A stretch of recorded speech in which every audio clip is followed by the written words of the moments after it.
Elon Musk ကဘာကိုပြောင်းလဲခြင်းတဲ့လူသား အားလုံးပဲမင်္ဂလာပါဒီနေ့ဗီဒီယိုမှာတော့ကဘာပေါ်ကလူအများဆုံးစိတ်ဝင်စားခံရတဲ့ဘီလီယံနဲတစ်ယောက်တချို့အတွက် genius တချို့အတွက်အငင်းပွားပွဲရာဖြစ်တဲ့ Elon Musk အကြောင်းကိုအသေးစိတ်ပြောပြသွားမှာပါသူဟာလျှက်စစ်ကားတော်လှန်ရေးကိုစတင်ခဲ့တဲ့သူလူသားတွေကို Mars ပေါ်ပို့ခြင်းတဲ့သူ AI နဲ့ technology ကိုအလွန်အမင်းမြင့်နေနေတဲ့သူတစ်ယောက်ပါဒါပေမဲ့သူ့ဘဝကအောင်မြင်မှုတွေနဲ့ပဲပြည့်နေခဲ့တာမဟုတ်ပါဘူးအနိုင်ကျင့်ခံခဲ့ရတဲ့ကလေးဘဝငွေမရှိတဲ့အချိန်တွေ company ပြတ်လူနီးပါဖြစ်ခဲ့တဲ့အခက်အခဲတွေအများကြီးရှိခဲ့ပါတယ်ဒီနေ့တော့ Elon Musk ရဲ့ childhood PayPal Tesla SpaceX Twitter X AI Mars mission အကုန်လုံးကိုအသေးစိတ်ပြောပြသွားမှာပါဗီဒီယိုကိုအဆုံးထိကြည့်ပေးပါElon Musk ကို1981 ဇွန်28ရက်နေ့မှာတောင်အာဖရိကနိုင်ငံပရီတိုးရီးယားမှာမွေးဖွားခဲ့တယ်။သူ့အဖေကအင်ဂျင်နီယာဖြစ်ပြီးအမေကမော်ဒယ်နဲ့အစားအသောက်ပညာရှင်ဖြစ်ပါတယ်။ Elon ဟာခလေးဘဝတုန်းကအရန်တိတ်ဆိတ်ပြီးစာဖတ်ရတာကိုအလွန်ကြိုက်တဲ့ကလေးတစ်ယောက်ပါ။တခြားကလေးတွေဘောလုံးကစားနေချိန်မှာသူကစာအုပ်ဖတ်နေတတ်ပါတယ်။သိပ္ပံစိတ်ကူးရင်စာအုပ်တွေကိုအထူးစိတ်ဝင်စားခဲ့ပြီးလူသားတွေအနာဂတ်မှာဘယ်လိုဖြစ်မလဲဆိုတာကိုအမြဲစဉ်းစားနေခဲ့ပါတယ်။ဒါပေမဲ့သူ့ကလေးဘဝကမလွယ်ကူခဲ့ပါဘူး။ကျောင်းမှာအနိုင်ကျင့်အယမ်းခံခဲ့ရပါတယ်။တခါဆိုသူ့ကိုလှီကားကနေတွန်းချပြီးစီးယုံတင်ရတဲ့အထိထိခိုက်ခဲ့ပူပါတယ်။ဒါပေမဲ့အဲ့ဒီအခက်အခဲတွေကပဲသူ့ကိုစိတ်သက်ခိုင်းမာမှုကိုဖြစ်လာစေခဲ့ပါတယ်။အသက်10လောက်မှာကွန်ပျူတာကိုစိတ်ဝင်စားလာပြီး programming ကိုကိုယ်တိုင်လေ့လာခဲ့ပါတယ်။အသက်12နှစ်မှာတော့ Blaster ဆိုတဲ့ video game တစ်ခုကိုဖန်တီးပြီး magazine တစ်ခုစီရောင်းခဲ့ပါတယ်။ဒီအချိန်ကနေသူဟာနီးပညာနဲ့စီးပွားရေးကိုစတင်ချိတ်ဆက်နေခဲ့ဖြစ်ပါတယ်။ကနေဒါနဲ့အမေရိကတို့တွားချင်း Elon Musk ဟာတောင်အာဖရိကမှာမနေချင်ခဲ့ပါဘူး။သူ့ရဲ့အိမ်မက်ကအမေရိကကိုတွားပြီးနီးပညာနဲ့တီထွင်လုပ်ဖို့ပါ။ဒါကြောင့်အသက်18နှစ်မှာကနေဒါကိုပြောင်းသွားခဲ့ပါတယ်။အဲ့ဒီမှာအလုပ်မျိုးစုံလုပ်ခဲ့ပါတယ်။စိုက်ပျိုးရေးမှာအလုပ်လုပ်ခဲ့တယ်။စက်ရုံမှာလည်းလုပ်ခဲ့ပါတယ်။1992မှာအမေရိကကိုပြောင်းလာပြီးUniversity of Pennsylvania Physics နဲ့ Economics ကိုလေ့လာခဲ့ပါတယ်။ PhD ဆက်တပ်ဖို့ Stanford University ကိုတက်ရောက်ခဲ့ပြီး internet စတင်ပေါ်နေတဲ့အချိန်ဖြစ်တာကြောင့်နှစ်ရက်ထင်းနဲ့ကျောင်းထွက်ခဲ့ပါတယ်။အဲဒီဆုံးဖြတ်ချက်ကသူ့ဘဝကိုလုံးဝပြောင်းလဲသွားစေပါတယ်။ Zip2 နဲ့ပထမဆုံးမီလီယံနယ်ဖြစ်လာခြင်း Elon Musk နဲ့သူ့အကို Kimbal Musk တို့ဟာ1995ခုနှစ် Zip2 ဆိုတဲ့ company ကိုစတင်တည်ထောင်ခဲ့ပါတယ်။ဒီ company ကယနေ့ခေတ် Google Map လိုမျိုး online city guide map နဲ့စီးပွားရေးလုပ်ငန်းတွေကိုစုစည်းပေးထားတဲ့ business directory service ဖြစ်ပါတယ်။အဲ့ဒီချိန်က internet ဟာအစပဲရှိသေးတာကြောင့်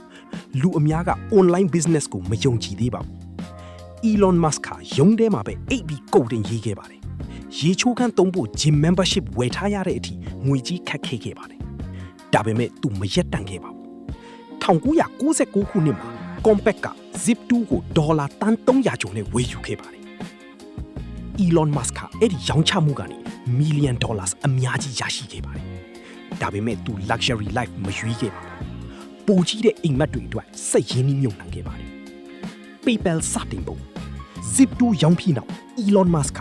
X.com ဆိုတဲ့ online banking company ကိုတည်ထောင်ခဲ့ပါတယ်။အဲ့ဒီ company ကနောက်ပိုင်းမှာ PayPal ဖြစ်လာပါတယ်။အဲ့ဒီချိန်မှာ online money transfer ဆိုတာလူတွေမယုံသေးတဲ့နည်းပညာပါ။ဒါပေမဲ့ Elon Musk က internet ရဲ့အနာဂတ်ကိုမြင်ခဲ့ပါတယ်။နောက်ပိုင်းမှာ PayPal ဟာအလွန်အောင်မြင်လာပြီး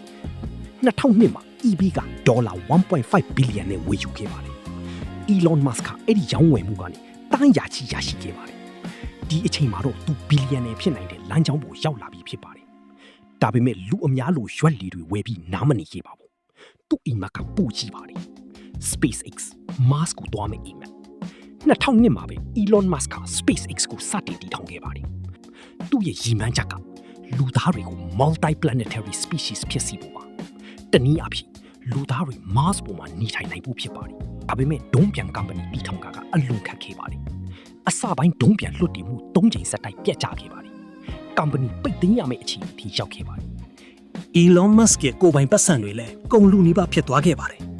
2008မှာ4ကြိမ်မြောက်ထပ်ကြိုးစားခဲ့ပါတယ်။ဒီတစ်ခါတော့အောင်မြင်ခဲ့ပါတယ်။အဲ့ဒီအောင်မြင်မှုက SpaceX ကိုကယ်တင်ခဲ့ပါတယ် နောက်ပိုင်းမှာ NASA နဲ့စာချုပ်ရခဲ့ပြီး SpaceX ဟာကမ္ဘာအရေးကြီးဆုံးအာကာသကုမ္ပဏီတစ်ခုဖြစ်လာပါတယ်။ Reusable rocket technology ကိုလည်းအောင်မြင်စွာဖန်တီးနိုင်ခဲ့ပါတယ်။အရင်ကဒုံးပျံတစ်စင်းလွှတ်တင်ပြီးရင်ပြတ်သွားတတ်ပေမဲ့ SpaceX ကဒုံးပျံကိုပြန်ဆင်းသက်စေပြီးထပ်သုံးနိုင်အောင်လုပ်ခဲ့ပါတယ်။ဒီနည်းပညာကအာကာသခရီးသွားစရိတ်ကိုအများကြီးလျှော့ချနိုင်ခဲ့ပါတယ်။ Tesla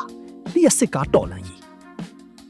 Elon Musk ကိုလူအများသိလာစေတဲ့ကုမ္ပဏီကတော့ Tesla ပါ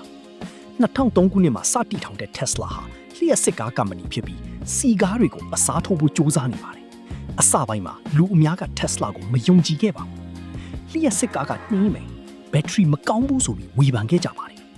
ဒါပေမဲ့ Tesla ကမြန်နှုန်းမြင့်စွမ်းအားပြည့်ကားတွေထုတ်ပြခဲ့ပါတယ် Tesla Model S ဟာကားလောကကိုတကယ်ပြောင်းလဲစေခဲ့ပါတယ် Tesla ကြောင့်ပုံမှန်ကားကုမ္ပဏီတွေလည်းလျှက်စစ်ကားကိုစတင်အာရုံစိုက်လာကြပါတယ်။ဒါပေမဲ့ Tesla ဇာတ်လမ်းကလည်းမလွယ်ပါဘူး။ထုတ်လုပ်မှုအကျက်တဲတွေငွေကြီးအကျက်တဲတွေရှယ်ယာရှင်တွေရဲ့ဖိအားတွေအားကြီးရှိခဲ့ပါတယ်။2008တုန်းက Elon Musk ကဒီဝါလီခံရနီးပါဖြစ်ခဲ့ပါတယ်။ဒါပေမဲ့သူမရက်ခဲ့ပါဘူး။ကိုယ်ပိုင်ငွေတွေအကုန်ထည့်ပြီးစုံစားခဲ့တယ်။အဲ့ဒီစုံစားမှုရဲ့ရလဒ်ကအခု Tesla ဟာကမ္ဘာတန်ဖိုးအကြီးဆုံးကားကုမ္ပဏီတွေကတစ်ခုဖြစ်နေပါတယ်။ Twitter X ဝယ်ယူမှု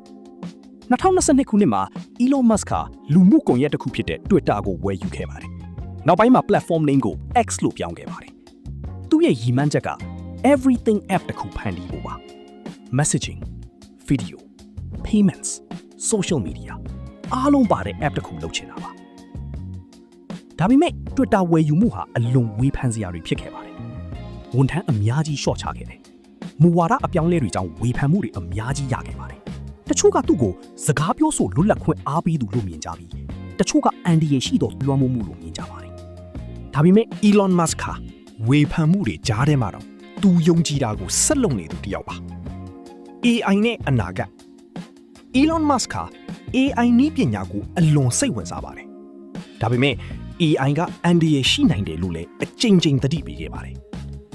2015ခုနှစ်မှာသူဟာ OpenAI ကိုပူးတွဲတည်ထောင်သူတွေထဲကတစ်ယောက်ပါနောက်ပိုင်းမှာတော့သဘောထားကွဲလွဲမှုတွေဖြစ်ပြီး OpenAI ကနေ2018မှာနှုတ်ထွက်ခဲ့ပြီးသူ့ကိုယ်ပိုင် AI ကုမ္ပဏီဖြစ်တဲ့ XAI ကို2023ခုနှစ်မှာတည်ထောင်ခဲ့ပါတယ် Elon Musk က AI ဟာလူသားအနာဂတ်ကိုအကြီးအကျယ်ပြောင်းလဲနိုင်တယ်လို့ယုံကြည်ပါတယ် Elon Musk ကိုလူတိုင်းမကြိုက်ကြပါဘူးဒါပေမဲ့တခုတော့လူအများလက်ခံကြပါတယ်သူဟာမဖြစ်နိုင်ဘူးလို့ထင်ရတဲ့အရာတွေကိုစမ်းကြည့်ရတဲ့သူဖြစ်ပါတယ် Electric cars, reusable rockets, Mars mission,